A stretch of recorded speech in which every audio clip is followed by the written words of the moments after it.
இயக்குனர் இமயம் என்று அழைக்கப்படும் இயக்குனர் பாரதி ராஜாவுக்கு நடிகர் கமல்ஹாசன் பிறந்தநாள் வாழ்த்து தெரிவித்திருக்கிறார். இதுகுறித்து எக்ஸ் தளத்தில் அவர் வெளியிட்டுள்ள பதிவில், கிராமத்து குழந்தையாக உலகத்தை பார்த்தவர் கிராமங்களை இந்த உலகிற்கே காட்டினார் என்று குறிப்பிட்டிருக்கிறார். இனிய தமிழ் மக்களில் இருந்து அனைத்து தரப்பு சினிமா ரசிகர் மனதின் செல்ல பிரதேசங்களிலும் தனது திரைப்படங்களால் இடம் பிடித்த பாரதி ராஜாவுக்கு பிரியத்தோடு பிறந்தநாள் வாழ்த்து என்றும் குறிப்பிட்டிருக்கிறார். இயக்குனர் பாரதி ராஜாவுக்கு இயக்குனர் சீனு ராமசாமி பிறந்தநாள் வாழ்த்து தெரிவித்திருக்கிறார்.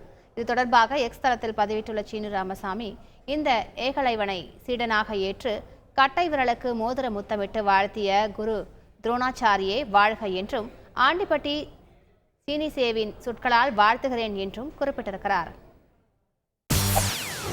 செய்திகளை உடனுக்குடன் தெரிந்து கொள்ள உடனே சப்ஸ்கிரைப் பண்ணுங்க.